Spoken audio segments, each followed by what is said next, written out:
continuar empreendendo por opção, por intenção, né? E não por acaso, como foi o motivo que me fez entrar, né? Eu fui, no caso, porque a internet facilitou muitas coisas, né? Eu era funcionário público. Se eu não fizesse nada, daqui a 15 anos eu estava me aposentando como coronel, no mínimo. Talvez eu chegasse a general. Né? Não, seria ótimo, vida tranquila. Tem amigos meus do exército que falam, cara, queria seguir um caminho tipo teu, mas, pô, só faltam 10 anos, só faltam 15 anos para aposentar, né? É um só bem relativo, né? Nossa senhora, 10 anos, muita Só coisa faltam pode 10 anos, acontecer. pô, eu tô há 4 anos na internet, isso mudou a minha vida. Mas por que eu comecei a empreender? Porque na internet as barreiras de entrada, elas ficam mínimas, cara. Vocês tiveram que pagar algum alvará pro sindicato dos operadores de podcast do Brasil? Porra nenhuma. Tiveram que se filiar ao órgão dos podcasters do Brasil? Graças a Nada Deus, disso, não. pô, não tem boleto pra pagar. Para de dar ideia. Pois é, né? Porra. E já me procuraram para criar tipo um sindicato de educador financeiro. Eu falei, bando de socialista, não vou criar sindicato nenhum. Mas esse é o ponto. Aqui você tem muito menos barreiras para empreender. E na internet, a pior coisa que pode acontecer é você criar um negócio que ninguém assiste. Mas o custo da criação do negócio é muito baixo. Sim. Então, como o custo do erro era muito baixo, essa conta de 99% vai dar errado, eu pensei, tá, mas se eu der errado, eu perco muito pouco. E se eu der certo? Isso muda a minha vida. E aí começou a ficar interessante. E no Brasil, a gente tem muita gente empreendendo por necessidade, porque a gente tem uma combinação aqui no Brasil de um mercado de trabalho que durante muito tempo sofreu ali com o processo trabalhista. O meu avô, por exemplo, teve um restaurante, depois de um certo momento, saiu um funcionário, processou ele, os outros todos que saíram processaram com o mesmo advogado. Porque era aquela época onde para processar você não gastava nada. Então, a melhor coisa é processa. Não der nada, não perco. Se der alguma coisa, eu ganho. Ele começou a fazer acordo. Então, todo mundo processava. Então, tem o pessoal que quer arranjar emprego, mas o empreendedor quer contratar o mínimo possível, com medo de tomar um processo. E, além disso, num país de proporções continentais, você pensa num salário mínimo, R$ 1.100. É muito pouco aqui em São Paulo, certo? Eu já fui para cidades no interior de Roraima, onde se for pagar R$ 1.100, ninguém trabalha formalmente. Porque para o empregador pagar R$ 1.100 para aquele cara lá, ele tem que, primeiro, ter o dobro provisionado, né? Porque tem FGTS, tem 13º, um monte de coisa. Só que o negócio dele paga imposto assim que ele fatura, não é sobre o lucro. Então, esse cara tem que conseguir gerar 2.500 para ele pagar 500 de imposto, aí sobra 2.000, 1.000 ele dá pro cara e os outros 1.000 vai pagando pro governo por uma hora e isso voltar pro cara. Em cidade lá do interior de Roraima, ninguém é empregado assim. Então, não tinha como ter. Se o cara for seguir a legislação, tá todo mundo desempregado. Aí tem que empreender, pô. Entendi. Eu gosto do caminho de empreender. Só que, como você estava falando, é meio que tipo olhar pro... O Elon Musk fala que é olhar pro abismo mascando o vidro.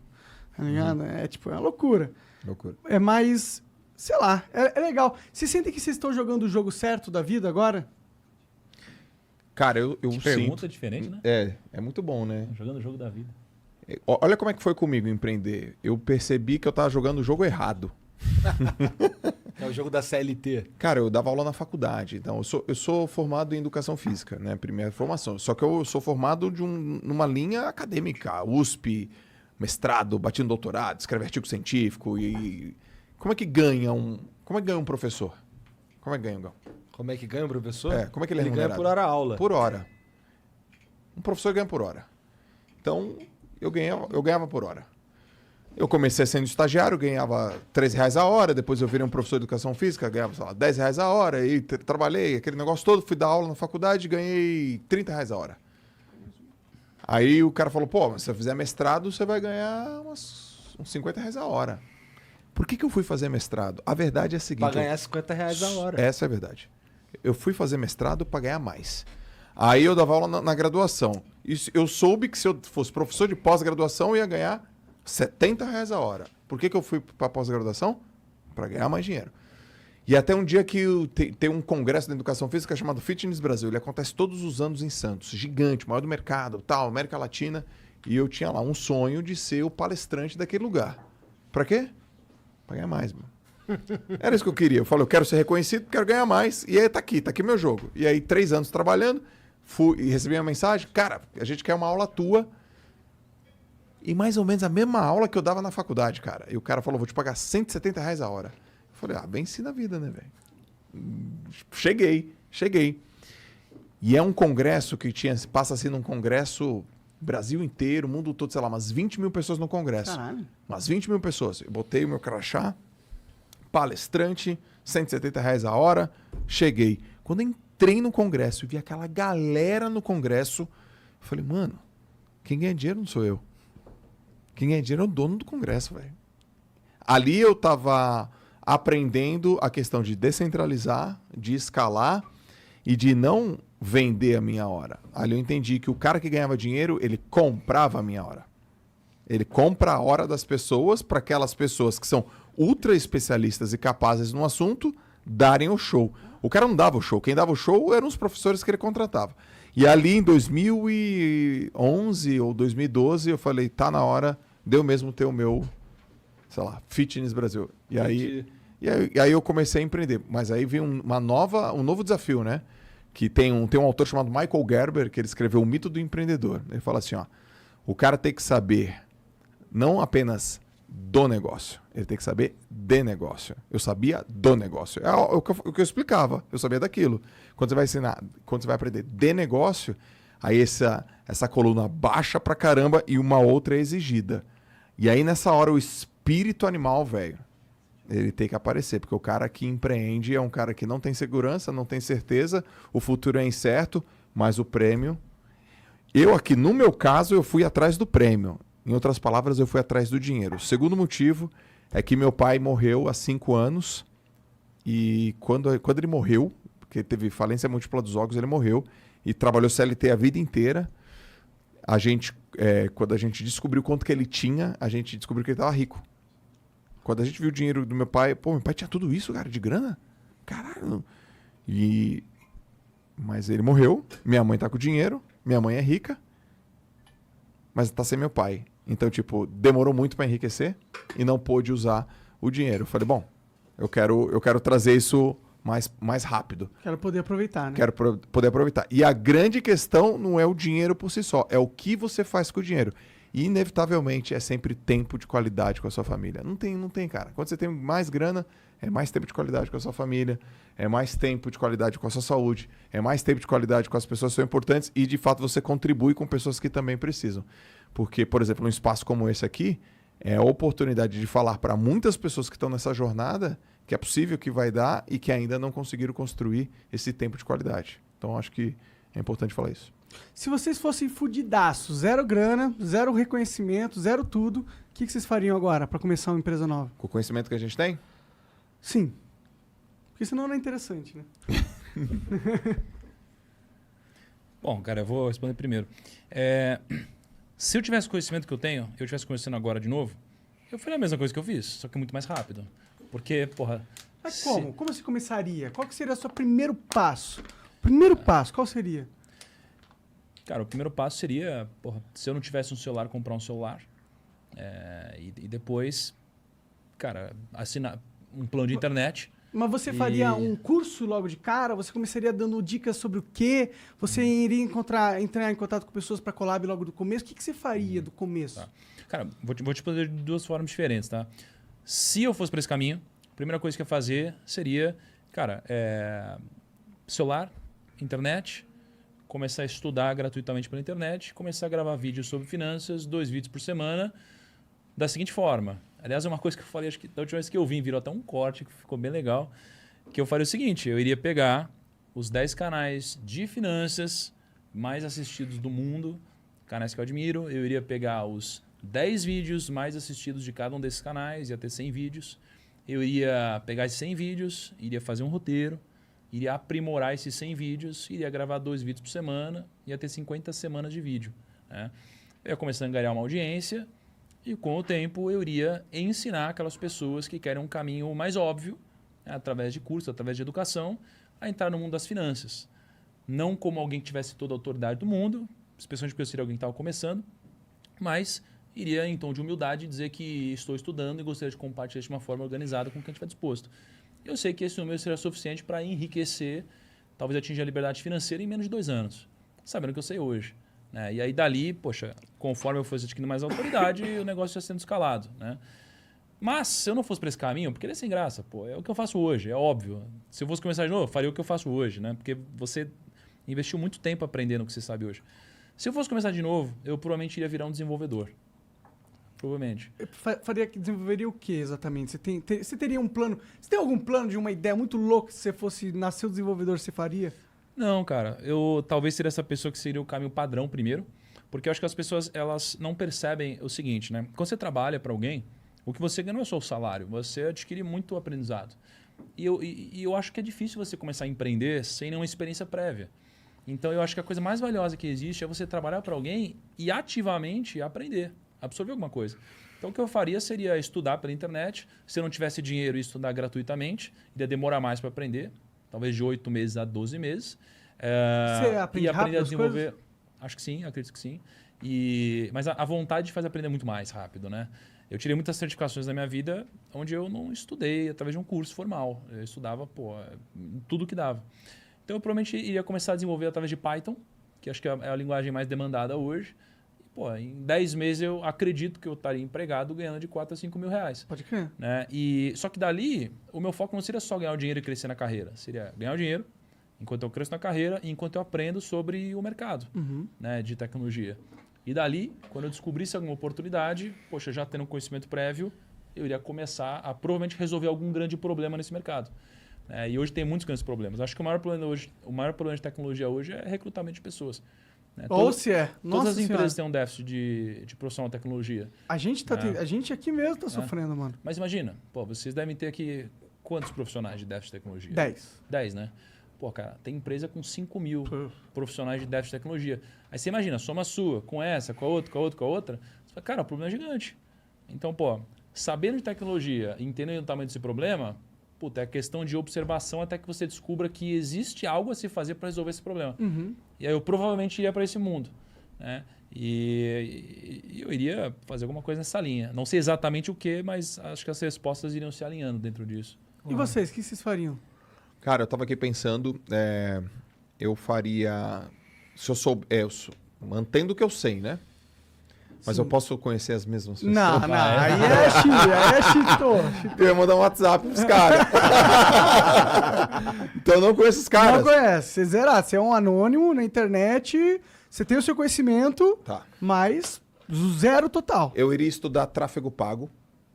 Eu iria isso que eu ia fazer. Eu ia pegar, comprar um celular, entrar na internet e só estudar tráfego pago. Só isso. Eu acho que em uns 6 meses eu ia já ter um nível de conhecimento de tráfego pago, uns 6 meses, de uns 6 a 7. Depois eu ia pontuar uns 25 caras de um nicho que eu gosto. Hoje eu gosto de pessoas, desenvolvimento humano, performance. Eu ia listar 25 caras do nicho que eu gosto e eu ia trabalhar para todos esses 25 caras de graça. O primeiro mês.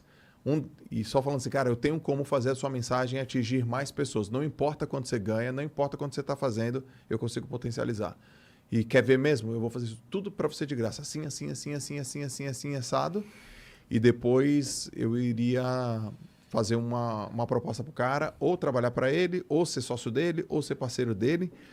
E por que tráfego pago? Primeiro, porque eu sei que todas as empresas precisam. Segundo, porque tem a ver com gente. Eu já gostaria de estar com gente. Que essa é até uma coisa que eu ia perguntar para você, Thiagão. Porque o Thiago é muito bom com gente também. Então, tem que estar plugado com gente, né? Então, tem que ter a ver com escala, estratégia e gente. E uma coisa que não precisa de nenhuma formação, vamos dizer assim, licenciada ou pelo MEC tradicional, o mercado precisa, o mercado quer e dá para ganhar dinheiro no ganha-ganha. Então ninguém precisa me pagar. A inteligência faz o acordo ser rentável para os dois. Cara, a inteligência do negócio. Cara, você está fazendo canto 1, se a gente fizer 3, você me paga um pedacinho desses 2 a mais? Perfeito. Só isso. Sim, mas me prova? Provo. Você precisa te pagar quanto? Nada. Só que eu ia listar todos os caras, assim. E eu saberia quais caras listar. Os caras que têm uma estrutura legal de comunicação, o mercado é grande, uma dor realmente latente na sociedade, eu ia fazer isso. E estratégia de chegar nesses caras aí? Vocês têm alguma? De como chegar, por exemplo, você falou, você listaria os 10 maiores influenciadores no nicho que você gosta e ia tentar chegar neles. Como que chega neles? A melhor, inevitavelmente, é ser indicado. Mas eu não teria, esse contato, né? Não, você é, em teoria, anônimo. Tá. Então, se eu não fosse indicado, eu ia fazer o maior dossiê da vida desse cara. O maior. Eu ia estudar o cara de cabo a rabo. Chantagear o cara. eu pensei nisso. Mas tem um cara que trabalha pra gente aqui, que ele é o nosso analista de dados, E o cara chegou na gente literalmente fazendo o que você tá falando. Um dossiê? Ele fez um dossiê de tudo que a gente... O dinheiro que tá na mesa. Na verdade, ele fez um beta de um programa que pega todos as views que estão rolando no YouTube de um determinado episódio e compila, que não são do nosso canal, entendeu? Ah, legal, pô. Mas ó, a gente contratou várias pessoas que fizeram isso. Várias. Pô, tem uma pessoa que chama Mieko, que trabalha no nosso time, e ela conquistou a gente da seguinte forma. A gente tem essas lives que a gente faz, às vezes de madrugada, né? E aí ela começou a pegar e assistir as lives, ela curtiu o nosso conteúdo, e ela começou a fazer artes. E aí ela fez artes incríveis e mandava. Arte e mandava. E, cara, e quando você mandar o que é personalizado, o influenciador, ele vê. Ele pode não responder, a maioria das vezes não responde, mas ele vê. Né? E aí mandou uma vez, aí mandou meu cachorro, aí mandou eu, aí mandou a minha esposa. Aí começou a mandar uma galera, eu falei, porra, que massa. E aí ela começou a fazer isso, a gente contratou ela para fazer oficialmente. E a gente falou, meu, vem trabalhar com a gente gente contratou ela. E assim como ela, tem mais gente, não teve, Kaique? Tem uma história Joval, no... cara. Eu até citar um cara do meu curso, do Joval é legal também. Joval. Mas quando eu comecei as turmas do Viver de Renda, eu fazia suporte sozinho. Não queria contratar a equipe ainda. E chegou num ponto que começou a ficar muita gente para eu dar conta. E aí teve um cara que começou a responder os outros sem falar nada comigo. Ele não me pediu nada, ele só começou a responder. E responder muito bem, embasado, de forma muito educada, extremamente solícito. Eu falei, caramba, esse cara tá respondendo há 2 semanas. Vamos ver se ele vai continuar. Quando bateu 2 meses, o meu sogro me ligou, assim, a gente estava conversando, e ele falou, nossa, você contratou um cara muito bom para responder as dúvidas, né? Eu falei, eu não contratei esse cara. Daí eu pensei, bom, se já acham que eu contratei, agora eu devo contratar. Eu procurei ele, o nome dele é Bruno Gomes, trabalha comigo até hoje no curso. E foi a primeira pessoa que eu contratei porque ele me obrigou a contratar ele. Todo mundo já pensava que ele estava sendo pago. Eu falei, então agora que ele já está fazendo isso, né, vou pagar para ele para que de fato ele esteja dentro da equipe. Isso realmente é uma estratégia interessante, né? Você soluciona... É aquela coisa que você está falando, quem ganha dinheiro? E quem é contratado? Quem soluciona pô de um problema, mano. Se você vem assim, pô, tô vendo um problema, ó, tá aqui a solução. Não me paga nada, não. Usa. Você já ganhou o cara na hora. Exatamente. Assim, pô, peraí. Eu tô economizando dinheiro, ganhando mais dinheiro por causa de uma solução que eu não tô pagando nada. Eu preciso desse cara comigo, mano. É isso aí. Não, e a solução que o Joel deu, no caso dele começar hoje, eu até vou fazer um ponto aqui, porque é a maneira como eu quero que o meu irmão comece. Eu tenho 2 irmãos de 14 anos. E um São deles... gêmeos, cara? Não são gêmeos, é um par de pai e um par de mãe. Caraca, Se isso é um separaram, susto, né? velho. Não são gêmeos, não. Ele deveria falar gêmeo, né? E um desses irmãos, eu perguntei pra ele, né? Você quer fazer o que da vida quando crescer? Ele falou, não sei, ele adora videogame. Talvez até ganhe dinheiro com isso um dia, né? Pô, da maneira tá que as aí os coisas estão NFTs, hoje. né? Exatamente.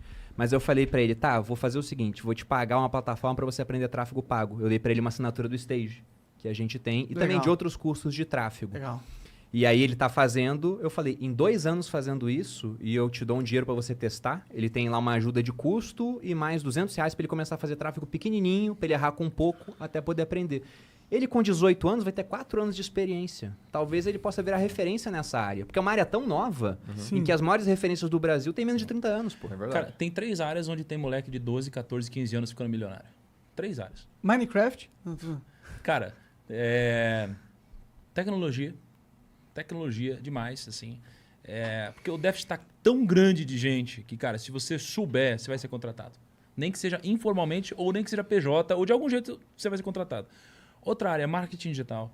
Cara, tem muita gente ficando milionário com 14 anos, bicho. Vocês estão falando, a gente precisa desse cara aí, esse cara que manja de Não tráfego é? pago. Vocês precisam de gente de tecnologia, que a gente citou. Sim, Vocês precisam de gente de tráfego pago, Verdade. né? E a terceira coisa é a gente ficando rico no mundo de finanças. Mas Tamo precisando disso também. não investindo. Não investindo, porque a pessoa é levada muitas vezes para lugares obscuros, assim, né?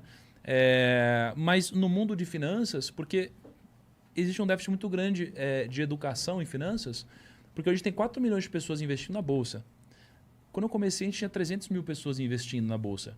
Né? E é muito possível que a gente chegue em 100 milhões de pessoas investindo na Bolsa em algum momento. Tem que ter, né? Então, assim, essa cultura de investimento, taxa de juros que historicamente caiu, né?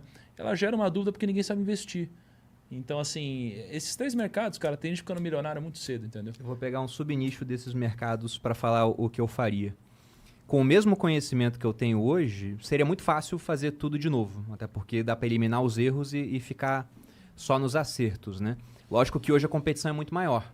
Quando eu comecei, educador financeiro grande era o Thiago, a Natália e o Gustavo Cerbasi. Hoje, se eu bato meu carro numa árvore, cai 10 educadores financeiros. Tem pra caramba. Então, eu buscaria focar em um nicho onde tem muito menos gente e onde as recompensas econômicas também estão gigantescas, que é o nicho de criptomoedas. Pode crer. Eu tentaria fazer a mesma coisa, mas focado nesse